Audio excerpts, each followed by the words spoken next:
Music swells, then fades into a festive melody before settling into a haunting, atmospheric underscore. In the heart of a city draped in the gray of early winter, there lived a man whose very name was synonymous with misery and greed, Ebenezer Scrooge. His visage was etched with sour lines, his countenance perpetually shrouded in a cloud of discontent. He moved through the world like a shadow, offering nary a kind word, nor a spark of warmth, to any soul unfortunate enough to cross his path. On this particular Christmas Eve, as carols drifted faintly through frost-kissed streets and the air hummed with the promise of joy, Scrooge was ensconced in his cold, stark counting-house, a fortress of solitude. Music softens, punctuated by the clink of coins. He was so utterly consumed by avarice that, rather than joining in the seasonal merriment, he sat hunched over a mound of gold and silver coins, meticulously recounting his vast fortune, even as his meager clerk, the gentle Bob Cratchit, toiled away in the icy chamber nearby.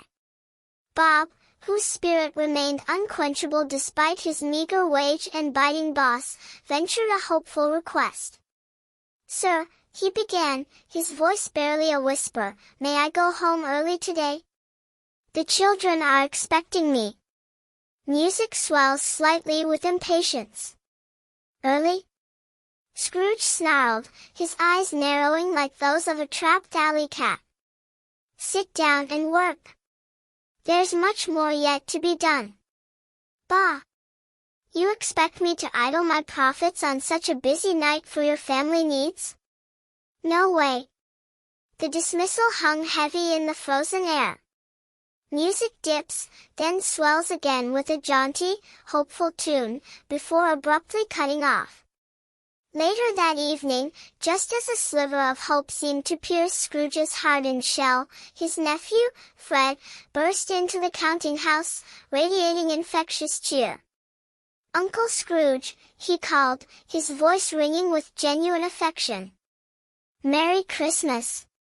I come to invite you to Christmas dinner at my place. A small gathering, nothing fancy, but there'll be company and laughter. Do come." Music shifts to a somber, pleading tone. Scrooge looked upon his nephew with a mixture of disgust and pity. "Fancy your inviting me?" he retorted, his voice dripping with scorn. "Mankind should be bludgeoned and boiled. What relation have you to the wretched day? Keep it to yourself. As for dinner, good night." Music changes to a brisk, formal rhythm. Just as Fred's hopeful echo faded, two gentlemen, dressed in the sober attire of philanthropy, appeared at Scrooge's imposing door. They had come on behalf of charity, seeking a modest contribution to alleviate the suffering of the poor during the festive season. "We only wish to collect a little from those who have much," one explained politely. Music pauses, then resumes with Scrooge's signature dismissive sound. But all the grumpy, miserly Scrooge could muster in response was a curt, cutting dismissal. "Are there no prisons?" he snapped. "Are there no workhouses?" His words were like ice shards. "Bah humbug," he added, the phrase becoming his chilling signature. Music fades completely, replaced by the sound of Scrooge's heavy breathing and the clink of coins, then a soft, otherworldly hum. That night, as Scrooge finally succumbed to exhaustion, slumped over his ledgers in his cold bedchamber, the house seemed to hold its breath. He fell asleep, alone, his thoughts consumed by figures and finances. But sleep did not bring rest. Instead, a spectral presence filled the room, bathed in the soft, ethereal glow of fading embers. Music grows ethereal, wistful. It was the ghost of Christmas past, an apparition shrouded in a hooded gown, whose face was a shifting blur of light and shadow.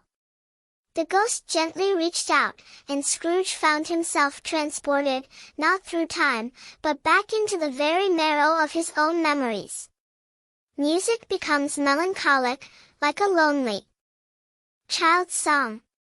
First, he saw himself as a lonely boy, abandoned at a boarding school during the holidays while his classmates went home to warmth and family. He sat by a single, flickering candle, his youthful face etched with a sorrow that mirrored his current misery. Then, the scene shifted again, to a frosted, candlelit room where his fiancée, Belle, stood before him, her eyes filled with a mixture of love and sorrow.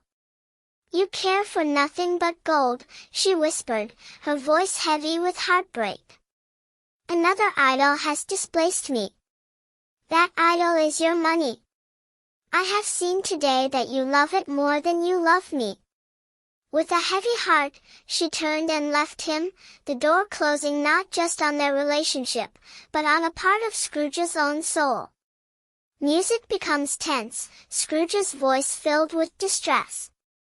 "Stop showing me this!" Scrooge cried out, a raw pain cracking his usual monotone. "Enough!" The spectral figure faded, and Scrooge found himself back in his cold bed, the memory still stinging like a fresh wound.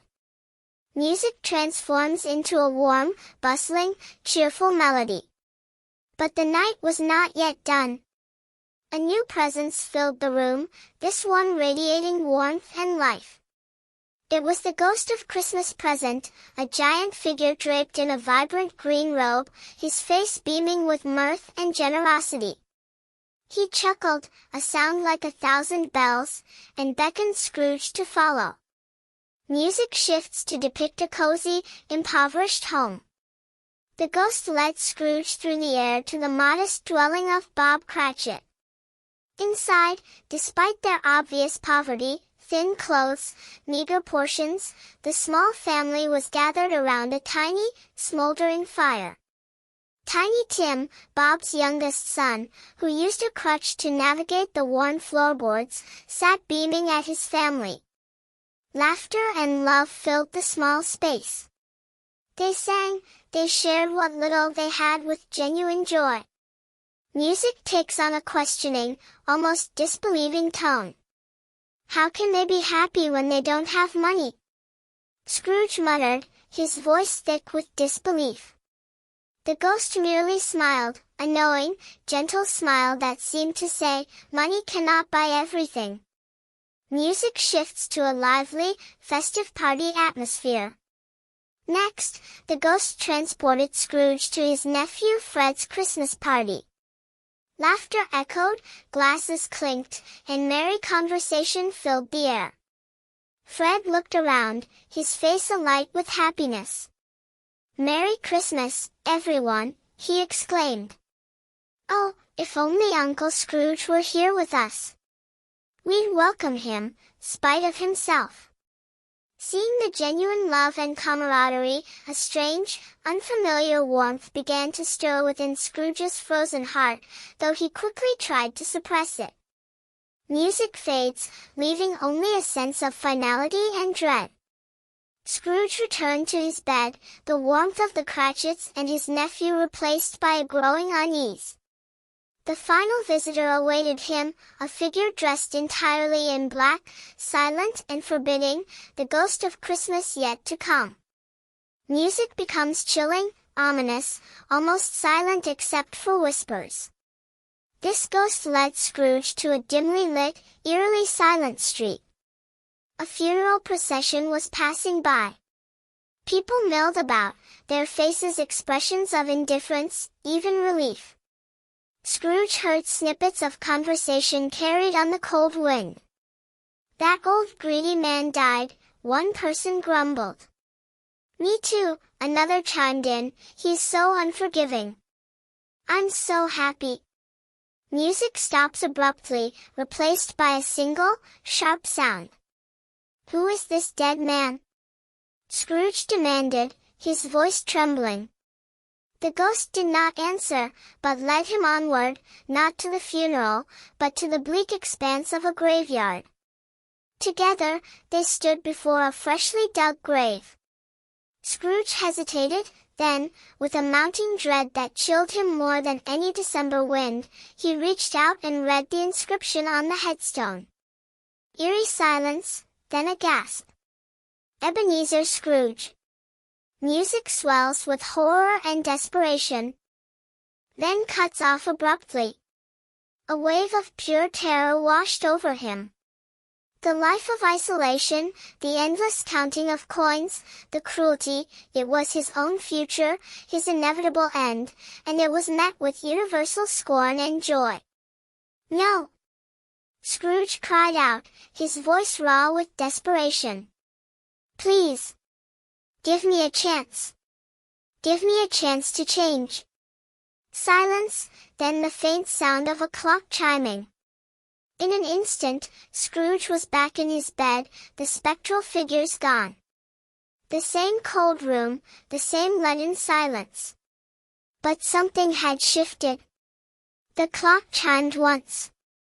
It was Christmas morning. Music swells with sudden joy and hope. A profound sense of relief and exhilaration flooded Scrooge. He could change. He would change. He leaped from his bed, his whole being alight with a newfound purpose. He rushed out into the hallway, calling for the boy he'd seen earlier. "Boy," he shouted. "Quick! Go to the poulterer's and buy the biggest turkey you can find. The one hanging high. And have it sent immediately to the Cratchit residence." Music becomes festive and energetic. With that accomplished, his spirits soared even higher. He donned his hat and coat, his step light and quick, and made his way through the now brightening streets to his nephew Fred's house. He arrived just as the party was concluding, and to the surprise and delight of all, joined in the festivities with genuine enthusiasm, laughter, and warmth. Music becomes warm, gentle, and enduring. Scrooge was never the same man again. The miserly, mean-spirited Ebenezer vanished, replaced by a generous, kind-hearted gentleman. He raised Bob Cratchit's salary, became like a second father to Tiny Tim, who, with better care, lived a full life, and faithfully attended his nephew's gatherings each year. He spent the rest of his life giving back to the poor, supporting charities with open hands, and treating every person he met with kindness, respect, and genuine warmth. The story of his transformation became a legend, a timeless reminder that even the coldest heart can be melted by the spirit of Christmas, and that it is never too late to embrace the joy of giving and connection.